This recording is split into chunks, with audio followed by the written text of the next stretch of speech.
चलिए अब अपन lesson number 12 का ही प्रश्न वाले 12.3 का क्वेश्चन नंबर 12 प्रश्न संख्या 12 ही करेंगे। ठीक है, चित्र देखो हमारे सामने बना हुआ है। अब इससे संबंधित प्रश्न क्या है वो प्रश्न पढ़े हम। देखो प्रश्न क्या है हमारे सामने, प्रश्न संख्या 12 है। दी गई आकृति में ओ ए सी बी केंद्र O और त्रिज्या 3.5 सेंटीमीटर वाले एक वृत्त का चतुर्थांश है। पूरा वृत्त नहीं है, उसका क्वार्टर चतुर्थांश है। यदि OD बराबर 2 सेंटीमीटर, देखो OD दिख रही है आपको, ये OD इतना भाग, ये 2 सेंटीमीटर और त्रिज्या हमें दे रखी है 3.5 सेंटीमीटर। तो यदि OD 2 सेंटीमीटर है तो निम्नलिखित के क्षेत्रफल ज्ञात कीजिए। फर्स्ट हमको ज्ञात करना है चतुर्थांश OACB का क्षेत्रफल और फिर ज्ञात करना है छायांकित भाग का क्षेत्रफल। और चतुर्थांश का क्षेत्रफल तो हम निकाल देंगे, वृत्त का क्षेत्रफल पाई आर स्क्वायर बटा पाई आर स्क्वायर होता है तो 1/4 उसका करना है, सीधा सीधा हिसाब है। लेकिन छायांकित भाग का क्षेत्रफल निकालने के लिए हम क्या करेंगे, देखो यहाँ छायांकित भाग का क्षेत्रफल बराबर कैसे निकालेंगे हम, पहले तो पूरे चतुर्थांश का क्षेत्रफल निकाल देंगे। ये जो दिख रहा है चतुर्थांश, उस पूरे चतुर्थांश का क्षेत्रफल निकाल देंगे। उस चतुर्थांश के क्षेत्रफल में से जिसकी त्रिज्या हमें 3.5 सेंटीमीटर दी हुई है, तो उस चतुर्थांश का क्षेत्रफल निकालेंगे और उसमें से त्रिभुज का क्षेत्रफल हम माइनस कर देंगे। तो हमारे पास छायांकित भाग की बचेगा नहीं, पहले पूरा था उसमें से हमने त्रिभुज का क्षेत्रफल माइनस कर दिया, तो क्या बचा, सिर्फ ये छायांकित भाग। बस इसको ऐसे ही करना है। हम पहले वृत्त, तो अब हम निकालेंगे वृत्त के चतुर्थांश का क्षेत्रफल। वृत्त के चतुर्थांश का क्षेत्रफल हमें निकालना है। ये पूरा जो सामने दिख रहा है उस वृत्त के चतुर्थांश का क्षेत्रफल निकालना है। वृत्त की त्रिज्या हमें दी हुई है 3.5 सेंटीमीटर और उसको हमने लिख दिया 7/2 सेंटीमीटर। ठीक है, अब वृत्त ये जो चतुर्थांश दिखा रखा है इसके देखो सारे पॉइंट वगैरह हम लिख देंगे। हमें त्रिज्या दे रही है 3.5 सेंटीमीटर और OACB पॉइंट हमने दिखा दिया इधर। अब देखो वृत्त का क्षेत्रफल होता है पाई आर स्क्वायर, तो वृत्त के चतुर्थांश का क्षेत्रफल क्या हो जाएगा, उसका चतुर्थांश यानी कि 1/4 पाई आर स्क्वायर हो गया। अब मान रख देना है इसमें 1/4, पाई का मान रखा हमने 22/7, आर हमने निकाली थी यहाँ देख लीजिए 7/2, तो आर स्क्वायर की जगह हमने लिख दिया 7/2 गुणा 7/2।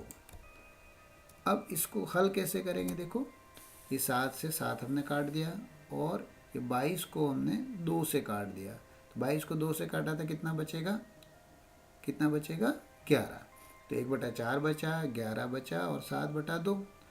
अब उसी को हम लिख देंगे 11 गुणा 7 को तो अंश में लिख दिया, 4 गुणा 2 को हर में लिख दिया।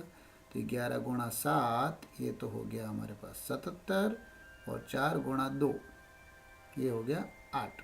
तो कितना आ गया वृत्त के चतुर्थांश का क्षेत्रफल 77/8 सेंटीमीटर स्क्वायर। तो ये तो एक भाग निकला वृत्त के चतुर्थांश का क्षेत्रफल, फर्स्ट पार्ट जो हमें निकालना था चतुर्थांश OACB का क्षेत्रफल।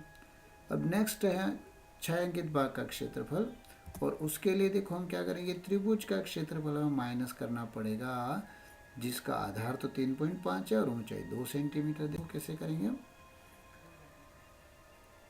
समकोण त्रिभुज है हमारे पास BOD, समकोण त्रिभुज BOD में देखो ये समकोण त्रिभुज BOD इस तरह से दिया हुआ है। उस समकोण त्रिभुज BOD में त्रिभुज का क्षेत्रफल हो जाएगा 1/2 आधार इंटू ऊंचाई। आधार कितना है दिख रहा है ना सबको चित्र में, तो देखो इसका मान हम रख देंगे 1/2, आधार हमारे पास है 3.5, ऊंचाई हो गई 2। अब 2 से 2 कट जाएगा तो क्या बच जाएगा 3.5 सेंटीमीटर स्क्वायर। तो ये बच गया हमारे पास 3.5 सेंटीमीटर स्क्वायर और पुनः हमने देखो 3.5 को 7/2 लिख दिया। तो छायांकित भाग का क्षेत्रफल बराबर क्या लिखेंगे हमें, वृत्त के चतुर्थांश का क्षेत्रफल माइनस त्रिभुज का क्षेत्रफल। अब देखो इसको आप इस तरह से देखो, एनिमेशन पे ध्यान दो। ये तो है हमारे पास चतुर्थांश और उस चतुर्थांश का हमने क्षेत्रफल निकाला था। देखो ये चतुर्थांश दिख रहा है ना, उस चतुर्थांश का क्षेत्रफल हमने निकाला था 77/8 सेंटीमीटर स्क्वायर। अब उसमें से त्रिभुज का क्षेत्रफल माइनस करना है। ये त्रिभुज और उस त्रिभुज का क्षेत्रफल हमने निकाला 7/2 सेंटीमीटर स्क्वायर। तो उसमें जब लिखो यहाँ चतुर्थांश का क्षेत्रफल तो हमने लिख दिया 77/8 और minus 7/2।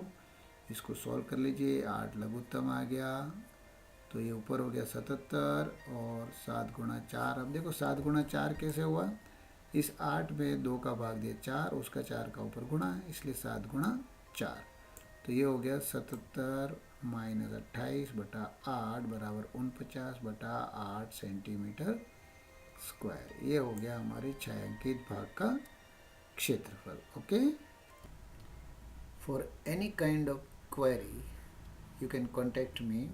My email address is here given. It is shown here in this slide. Just see. It is hariprasad.ifr@redipmail.com. You can contact me for any of your query.